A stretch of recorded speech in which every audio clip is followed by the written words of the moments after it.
تھا جس پہ ہماری بات ہو رہی تھی مشرقی اور مغربی دنیا کے بارے میں، کہ وہاں پہ جو یہ جنگیں ہو رہی ہیں اور حالات بہت خراب ہیں۔ پہلے تو جنگیں ہوتی تھیں جیسے آپ نے فرمایا کہ تلواروں اور تیروں کے ذریعے ہوتی تھی، تو اس میں وہی لوگ مارے جاتے تھے جو جنگ کرنے آتے تھے، یعنی جنگجو لوگ، سپاہی۔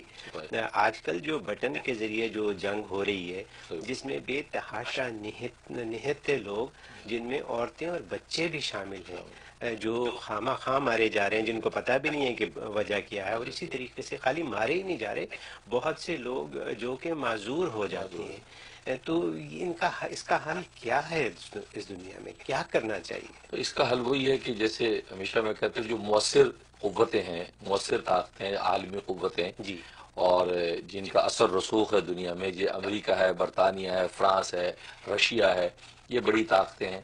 یہ جب تک یہ ارادہ نہیں کریں گی اس بات کا کہ پوری دنیا کے اندر امن آشتی ہو اور پوری دنیا کے اندر ہر ایک کو اس کے رائٹس ملیں، اور یہ سر جوڑ کے بیٹھیں، اور ظاہر اس کے لیے انہوں نے جو ایک سینٹرل اتھارٹی بنائی ہوئی ہے، اقوام متحدہ، یو این او، جی، تو یو این او اپنی صحیح پاور کو استعمال کر کے جب تک کوئی ایسی اسٹریٹجی نہیں بنائیں گے کہ یہ تصادم ختم ہو۔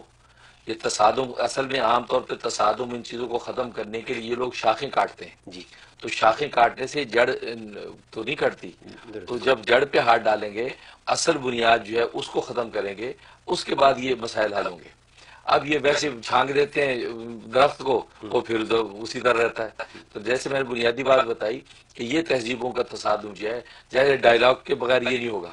ڈائلاگز ہونے چاہیے۔ آپ بیٹھیں اور ہر ایک جو گیو اینڈ ٹیک کا معاملہ ہونا چاہیے، یہ نہیں کہ ہر بندہ کہ جی میری سنی جائے۔ جب گیو اینڈ ٹیک ہوگا، ڈائلاگس ہوں گے، ڈیبیٹس ہوں گی، اب اس کے بعد بات واضح ہوگی کہ مغربی معاشرے اور سوسائٹی میں کیا سکم ہے، کیا خامی ہے، اور مشرقی معاشرے میں کیا سکم اور خامی ہے۔ نتیجہ یہ ہوگا، اب وہ سکم کا جب اعتراف ہو جائے گا، مریض جب اپنے آپ کو مریض سمجھ لے گا، علاج کے لیے اب تیار ہوگا۔ تو ابھی صورتحال یہ کہ نہ یہ اس بات کو ماننے کو تیار ہے ہمیں کوئی سکم ہے مغربی دنیا، نہ مشرقی دنیا ماننے کو تیار ہے۔ وہ کہتے ہیں ہم تو اللہ کو مانتے ہیں، بھائی بات ہی ختم ہوگی، دوسری بات ہی نہ کرو۔ بھائی اللہ کو ماننے کا مطلب یہ نہیں ہے کہ اللہ کی پیدا کی مخلوق پر آپ ظلم کریں۔ وہ تو یہاں تک کہ صحیح مسلم کی حدیث ہے، ایک نمازی نے، ایک اللہ والی خاتون نے ایک بلی پر ظلم کیا، جی، تو نبی پاک صلی اللہ علیہ وسلم فرمایا اس بلی پر ظلم کے نتیجے میں وہ جہنم کی آگ میں جل رہی ہے۔ دیکھیے، اب بتائیے کہ بلی، جس بلی کی ہمارے معاشرے میں کوئی اہمیت نہیں ہے، اہمیت نہیں اور ہے۔ یہاں تک کہ بلی کو وہ اس طرح ٹیک کیئر کرتے جیسے گھر کا فرد، اور یہ بات نبی نے فرمائی تھی کہ بلی جو تمہارے گھر کا فرد ہے، جیسے باقی ممبر جیسے بلی بھی تمہارے گھر کا فرد ہے، اگر وہ تمہارے دودھ میں منہ ڈالتے تو دودھ ناپاک نہیں ہے، واہ، وہ آپ پی سکتے ہیں،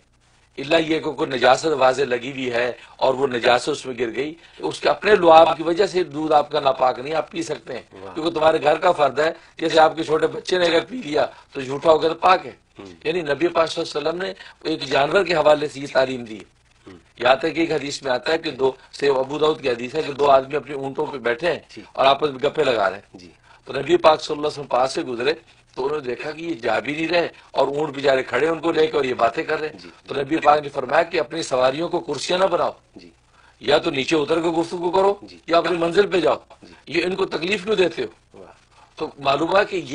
یہ چیز نبی پاک صلی اللہ علیہ وسلم اپنی عملی زندگی میں فرمودات میں کر کے گئے، لیکن آج ہم دیکھتے ہیں کہ ہمارا مشرقی معاشرہ کس حد تک اس سے خالی ہے، اور ان کا اس چیز کی کوئی اہمیت نہیں ہے کہ جانوروں کو کس طرح میں لے کے چلنا۔ یہ بات ہم یہیں سے پھر شروع کریں گے، ہماری بریک